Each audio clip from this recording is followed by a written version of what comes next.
Hello everyone and welcome to another News Coolum video. I'm about to head out on one of my regular 500-mile trips. I have some stuff that I need to take care of up in Northern California. And so I'm about to head out from Ventura County and head up.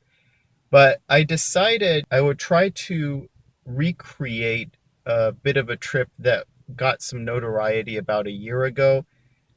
Alex Venz, who has a channel where he talks about electric vehicle topics and about his Tesla Model S. And one of the things that he did was a trip where he pretended his Model S was a Bolt EV, and he tried to recreate his trip from the Antelope Valley to San Jose using only the public fast charging network and a CHAdeMO adapter. Well, I think that the Bolt EV is a little bit more capable than what he was demonstrating. And yes, he ran into some network issues, but to be fair, he ran into some network issues on his return trip as well in the Model S. But anyway, I'm going to see if possibly I recreate that trip a little bit and show it more from the perspective of an actual Bolt EV owner, the types of efficiencies you can expect, the charging speeds you can expect. And yes, I cannot take Interstate 5. According to Google Maps, the only difference between the two routes is about 10 minutes. It shouldn't be anywhere near as extreme as what Alex demonstrated. He did state that it would be about an hour longer taking the Tesla up Highway 99 than it would up Interstate 5, but I think that has as much to do with the charging infrastructure that's available. But when you actually look at the trip speeds, they're really not that much different. And so I'm going to go ahead and head out. But the other thing to keep in mind is I'm heading out from much farther out than he was in the Antelope Valley. But this should be a good test. We are going to have about a 10-mile-an-hour headwind through the San Joaquin Valley, which could impact trip speeds and other factors as well. I'm not sure if I'm going to make my regular stop first or if I'll make a short stop before then. It all depends on how much of an impact the wind has on the efficiency. But anyway, I hope you enjoy this video. I even made up my own little sticker to commemorate. But now my Bolt EV is a Model S. Beep, beep. And I'll comment more about some of the things that Alex stated in his video, what's still true, what isn't true, what I agree with, what I don't agree with. But this should be fun. So, beep, beep. Right now, we're fully charged. It's by the time we get out, it'll be probably 10 to 4. And we'll head straight up Highway 99.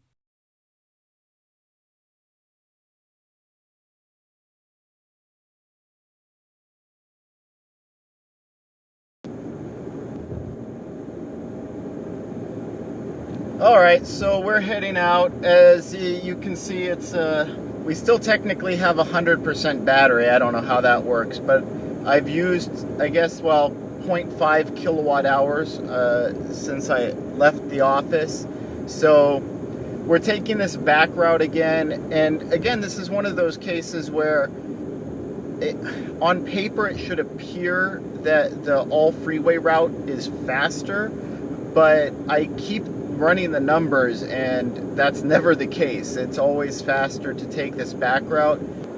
I really do feel like the Bolt EV maybe wasn't given a fair assessment by Alex, but I don't think it was intentional. I think it was just purely not understanding how the systems work, not understanding where to stop. I know he had pointed out that there's no native Bolt EV tool for trip planning like there is on Tesla, but PlugShare has since created one. We're approaching Santa Clarita right now, so to sort of keep things in line with Alex's video, Santa Clarita mileage-wise is about the same as the Antelope Valley. So, we're almost 40 minutes into our trip, you know, just under 30 miles right now, and so we're sort of starting the trip behind. But if I were going to replicate Alex's trip, it would really be starting about the point that I get on Interstate 5, coming up here in Santa Clarita. We can all just pretend together that this stoplight here at Santa Clarita is Antelope Valley. Like I said, it's a similar distance. It gets us right on the freeway, and it should give us a fairly good estimate based on this. Your trip out of Antelope Valley in the Bolt EV should start very similarly to this. We're at just under 88% battery. So really, it would be like starting your trip from the Antelope Valley with Hilltop Reserve mode on. And this is, of course, where the ascent starts. We're at about 84% battery right now, 84.3.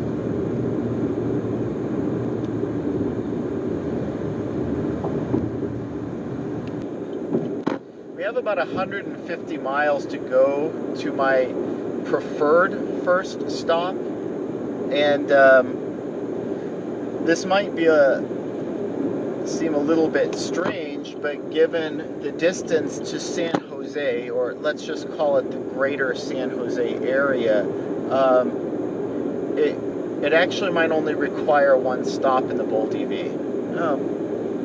More Teslas being delivered right on time.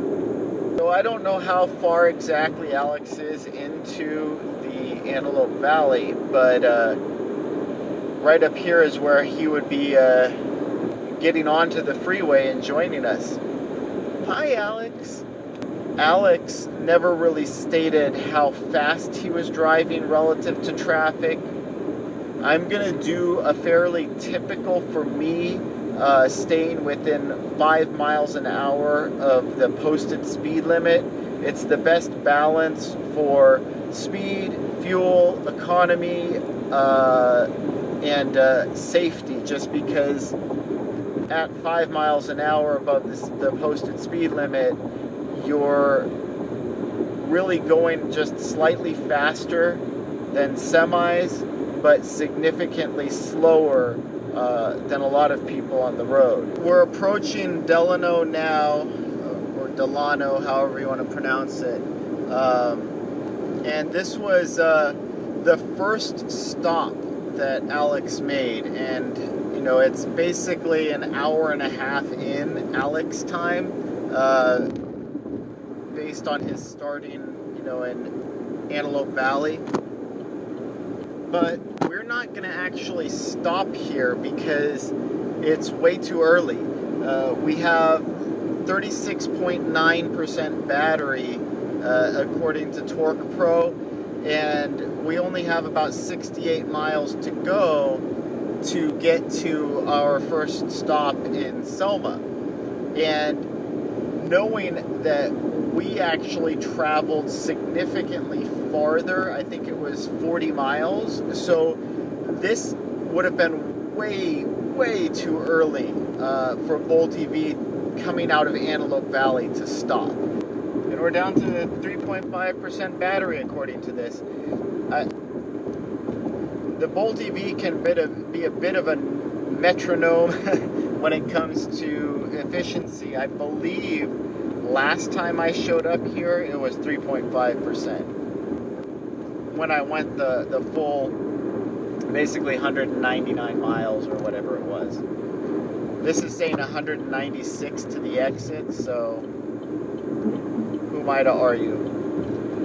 Alright, so pulling on in here.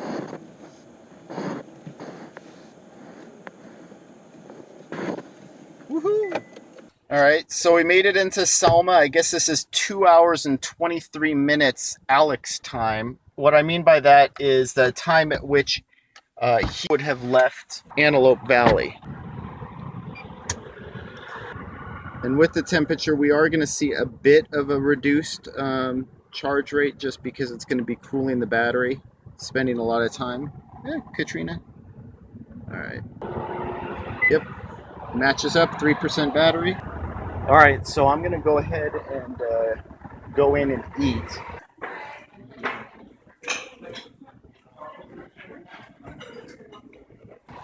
Well, they got me my food pretty quick, so I can take a stroll by the fountain, check out the swans that apparently bite.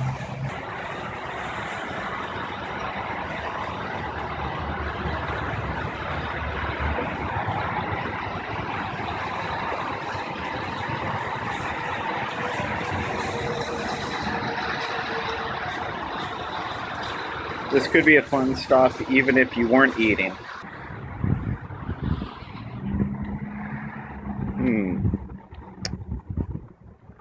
Undisturbed. Alright, so wow, we're 40 minutes in and still only 51%. So yeah, my guess is the cooling was taking quite a bit of time. We're only up to about 52%. It's going to take a little bit longer to charge. So just a little bit of level setting, right? So on the return trip from San Jose, and I believe Alex had his Model S at 100% battery when he left San Jose. He said his return trip only required 54 minutes of actual charging time. And that sounds about right. For us here, we're probably going to spend, my guess would be about 55 minutes to get to where I would want it to be, which is the 65 to 68% cutoff when it goes down to below 105 amps.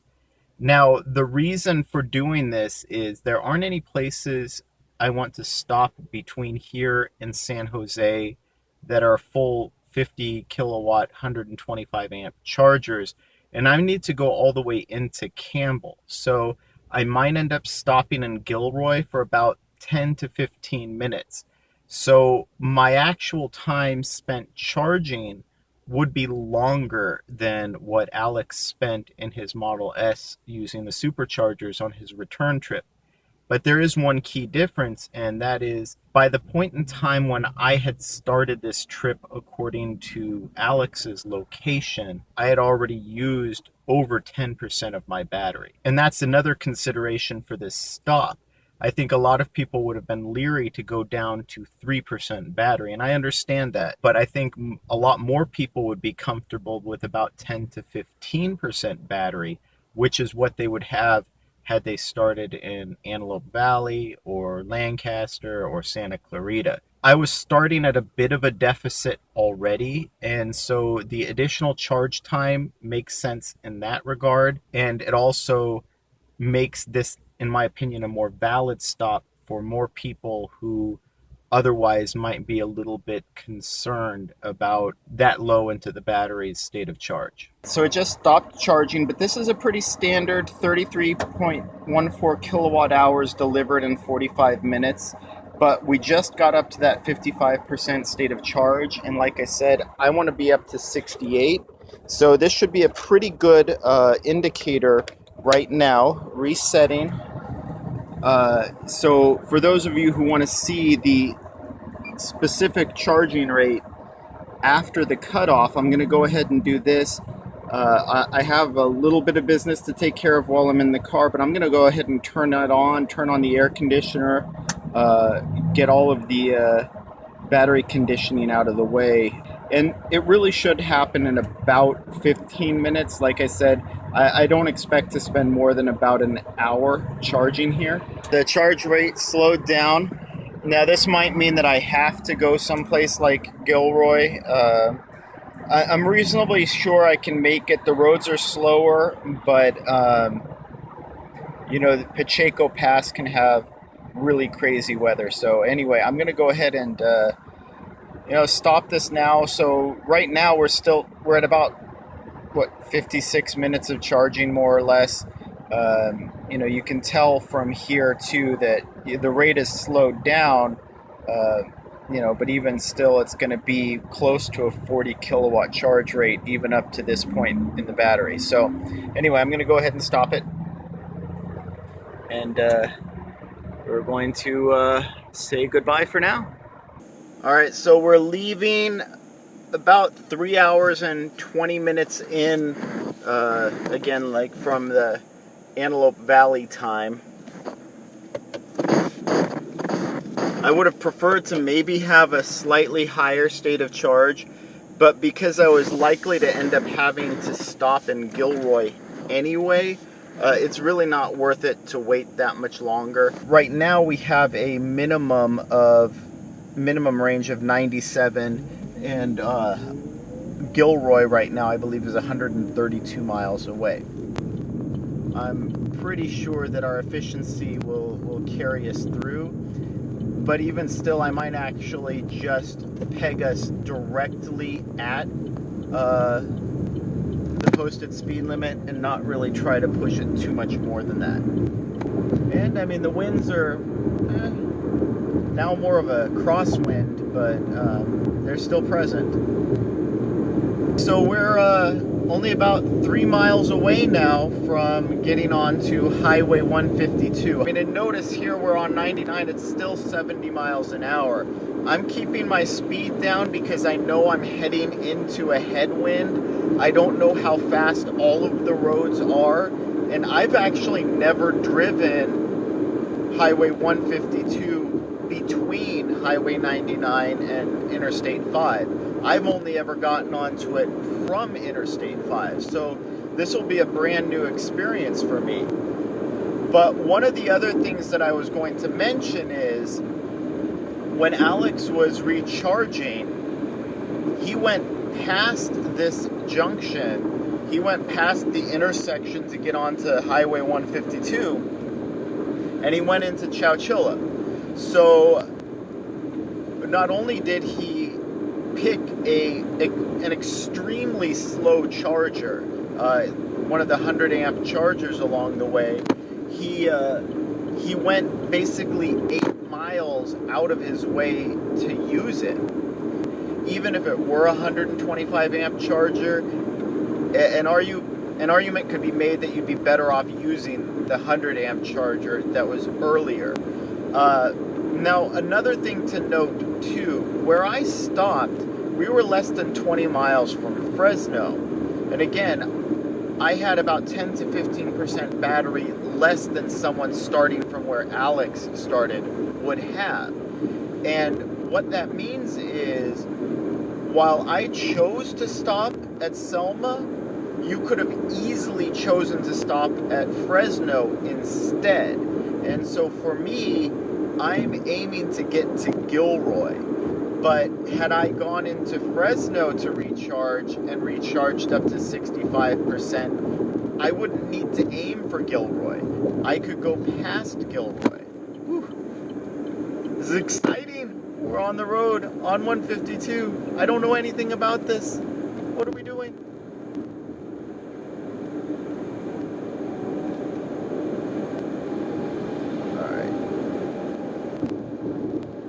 Find new roads. That advertisement never gets old. And yeah, it looks like it's still 70 miles an hour. Yeah, so we're driving through Los Banos now, so there is a little bit of a slowdown. Looks like lots of lights and things like that as well, so it is possible to get slowed down. Maybe this is just a point where Alex and I don't agree. But I think having DC fast chargers at locations like grocery stores make perfectly valid stopping points for high-speed freeway trips, because you never know when you're going to want to stop at a place like that, because they have bathrooms, they have food, they have plenty of parking,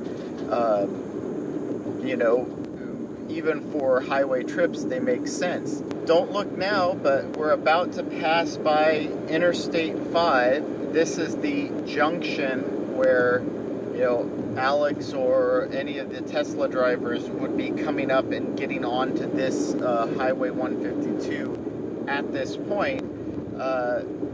We're 4 hours and 50 minutes into leaving if it were the Antelope Valley. Right now I'm having a hard time seeing, one, how this route is slower, and two, how the Bolt EV is slower. As expected, Pacheco Pass is very, very windy. San Luis Reservoir is always windy. So we had a bit of a headwind coming in and over. Ironically, though, I think our efficiencies actually improved a little bit compared to driving 70 to 75 miles per hour. I did slow down, but that only compensates so much for what felt like a fairly strong direct headwind. So it looks like part of this timing was going to be a delay due to traffic anyway. This does account for the traffic, though. I saw a lot coming toward me, but what they've done is they've closed this down to one lane, and we're apparently just sitting here for however long it takes. Oh well. Wait, wow, this is really slowing things down, isn't it?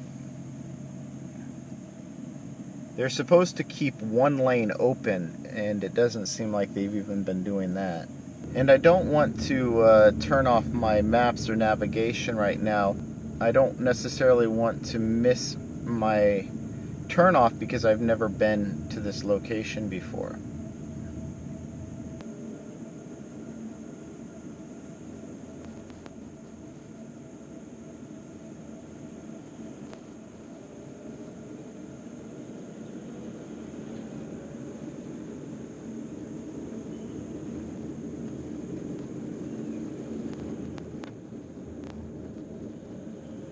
But I can't be the only person out of our group that's making a left turn.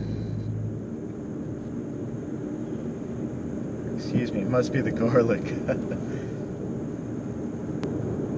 Driving this route in the Bolt EV apparently is about the same amount of time as driving it in the Model S using their Supercharger network. So the thing is, though, either one of those cases, you're going to be making a concession from internal combustion engine vehicles. So, yeah, you can say that the Supercharger network is going to be more consistent and it's going to charge you faster. All of those things are true. Whether it actually gets you there faster or not is another question. But in either case, it's still going to be a concession compared to driving an internal combustion engine vehicle. You're still not going to have, for me in the Volt, I could leave with a full tank and I would be able to make it all the way to San Jose without stopping at all. Now, you could only do that maybe in a Model 3, but even then the Model 3 would be short. So the Model 3 is going to have to stop at least one time for about 10 to 15 minutes. And that's going to be a far faster trip than anything that you could do with the Model S, right? So, yeah, you're still making concessions in either case, I guess is what I'm saying. So the Supercharger network, it's unarguably better, right? It is definitely better than the public charging infrastructure, but it's a private network. So there's also that. And traffic is speeding up a bit, so I'm not going to slow anybody down too much. They're all, I think, getting aggravated because they were held back so much, just like elementary school. The problem is I also don't know where specifically at this location the chargers are. I do know it's a Walmart. I got that much. So that is the Walmart parking lot.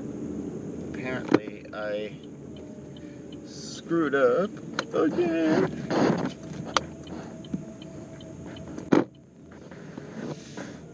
Alright. Now normally I wouldn't be driving this slow, but reduced propulsion. Yeesh.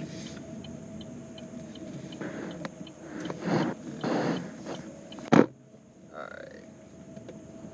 If I were EVgo, where would I put DC fast chargers? Probably right here.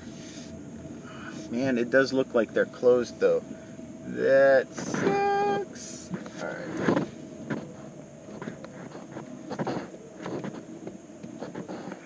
Carts. Okay, well, we made it, and we're 5 hours and 43 minutes from Antelope Valley, based on Alex's trip.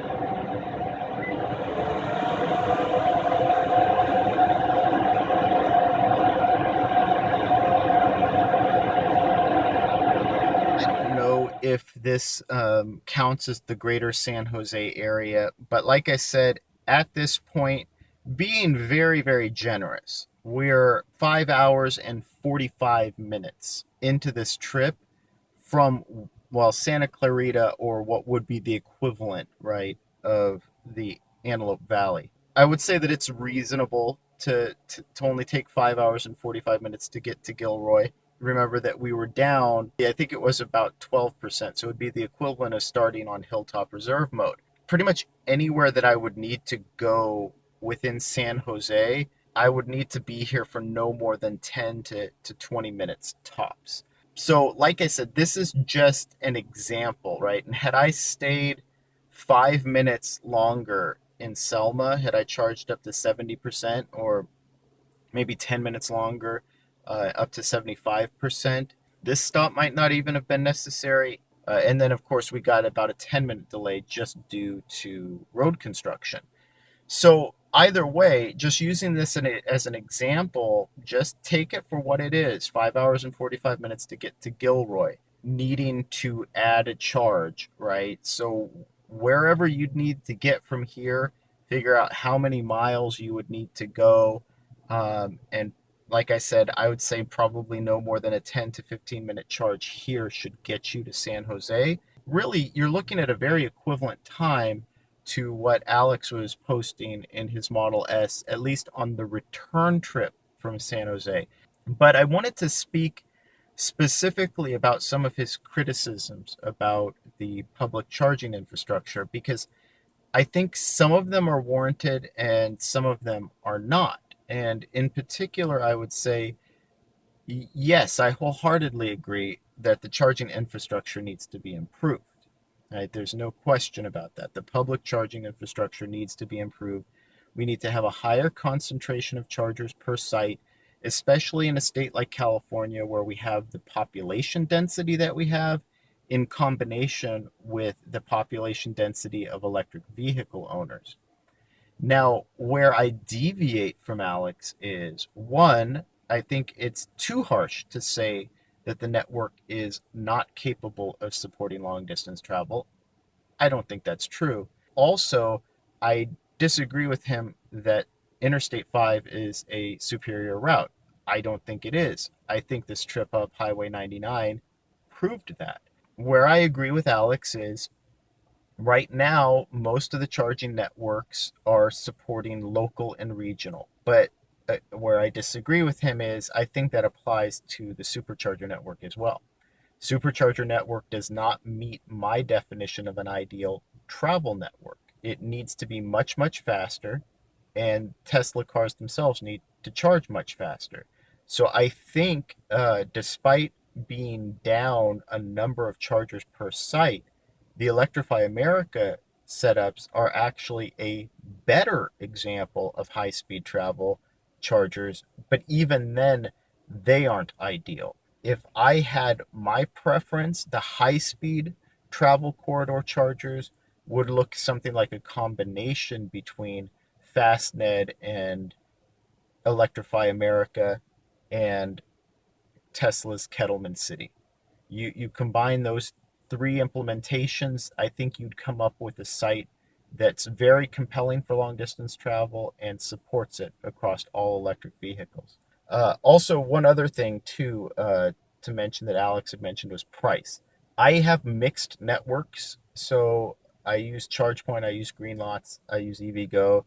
Part of that is for you, the viewers, so I can show you what the different chargers are. But even still, EVgo tends to be my go-to for my regular trips. And if I spent 50 minutes charging in Selma, that's $7.50. Now, if I spend another 15 minutes here, right, that's another $1.50. So I've spent $9 for this trip from Southern California into Gilroy and then into San Jose. I've just traveled from Southern California to Northern California for $10. I think that's more than reasonable. If you enjoyed this video, please like and subscribe. It really helps out the channel, and thank you for watching.